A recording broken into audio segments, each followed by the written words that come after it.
ओम नमो भगवते वासुदेवाय। आप सभी पर भगवान विष्णु की कृपा सदैव बनी रहे। आज हम सुनेंगे माघ मास मातम का 11वां अध्याय। चलिए शुरू करते हैं।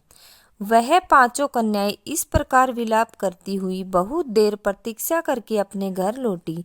जब घर में आई तो माताओं ने कहा कि इतना विलंब तुमने क्यों कर दिया।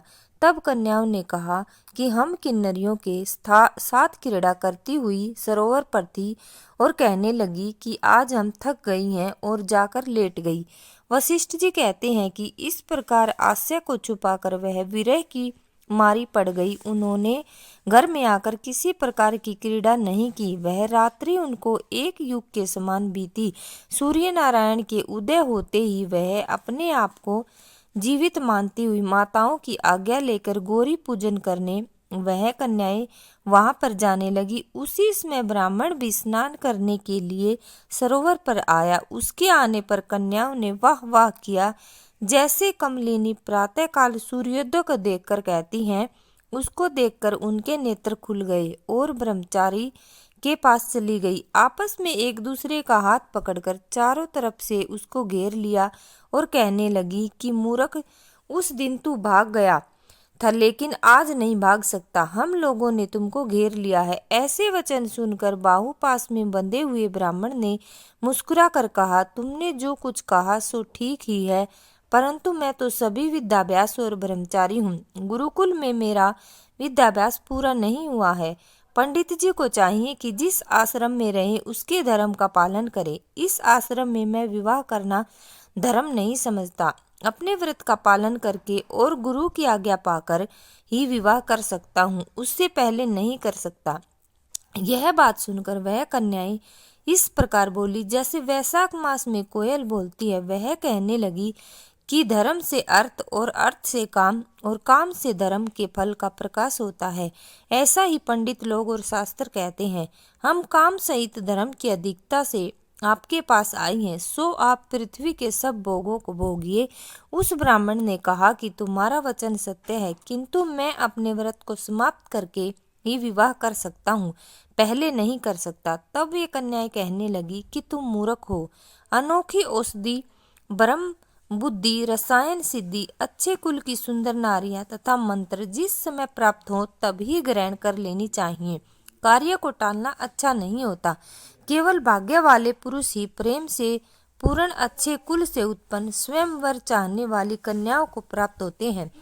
कहाँ तुम अनोखी नारियां, कहाँ आप तपस्वी बालक। यह बेमेल का मेल मिलाने में विधाता की चतुराई ही है। इस कारण आप हम लोगों के साथ गंधर्व विवाह कर लें। इनके ऐसे वचन सुनकर उस धर्मात्मा ब्राह्मण ने कहा कि व्रती रहकर इस समय विवाह नहीं करूंगा, मैं स्वयंवर की इच्छा नहीं करता। इस प्रकार उसके वचन सुनकर उन्होंने एक दूसरे का हाथ छोड़कर उसको पकड़ लिया।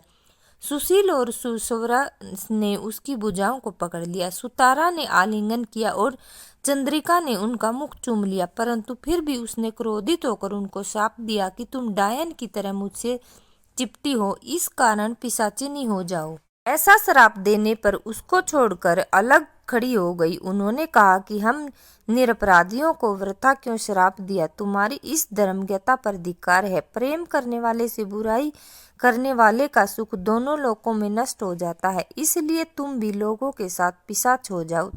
तब वे आपस में क्रोध से उस सरोवर पर पिशाच पिशाचिनी हो गई और बस पिशाच पिशाचिनी कठिन शब्दों से चिल्लाते हुए अपने कर्मों को भोगने लगे। वशिष्ठ जी कहने लगे कि हे राजन, इस प्रकार पिशाच उस सरोवर के इधर उधर फिरते रहे। बहुत समय पश्चात मुनियों में श्रेष्ठ लोमस ऋषि पौष शुक्ला चतुर्दशी को उस अछोद सरोवर पर स्नान करने के लिए आए। जब अक्षुधा ने दुखी इस पिशाचों ने उनको देखा तो उनकी हत्या करने के लिए गोल बांधकर उनको चारों तरफ से घेर लिया। वेद निधि ब्राह्मण भी वहां पर आ गए और उन्होंने लोमस ऋषि को साष्टांग प्रणाम किया। वे पिशाच ऋषि के तेज के सामने ठहर न सके और दूर जाकर खड़े हो गए। वेद निधि हाथ जोड़कर लोमस ऋषि से कहने लगे कि भाग्य से ही ऋषियों के दर्शन होते हैं। फिर उन्होंने गंधर्व कन्या और अपने पुत्र का परिचय देकर सब वृत्तांत सुनाया और कहा कि हे मुनिवर, यह सभी श्राप मोहित होकर आपके सम्मुख खड़े हैं। आज इन बालकों का निस्तार होगा। जैसे सूर्योदय से अंधेरे का नाश होता है, वशिष्ठ जी कहने लगे कि पुत्र के दुख से दुखी हुए वेद निधि ब्राह्मण के ऐसे वचन सुनकर लोमस ऋषि के नेत्रों में जल भर आया और वेद निधि से कहने लगे कि मेरे प्रसाद से बालकों को शीघ्र समृद्धि पैदा हो। मैं उनका धर्म कहता हूँ, जिससे इसका आपस का ज्ञान विलीन हो जाएगा। वेद निधि कहने लगे कि हे महर्षि, धर्म को जल्दी ही कहिए, क्योंकि श्राप की अग्नि बड़ी दुखकारक होती है। लोमस ऋषि कहने लगे कि यह सब मेरे साथ नियम पूर्वक माघ स्नान करे, अंत में यह श्राप से छूट जाएंगे। मेरा यह निश्चय है, शुभ तीर्थ में माघ स्नान करने से शाप का फल नष्ट हो जाता है।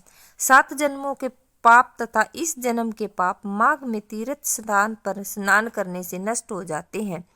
इस अच्छोद में स्नान करने से अवश्य ही मोक्ष की प्राप्ति होती है। राजसूय और अश्वमेघ यज्ञ से भी अधिक फल माघ मास स्नान से होता है। अतएव संपूर्ण पापों का सहज में ही नाश करने वाला माघ स्नान क्यों न किया जाए।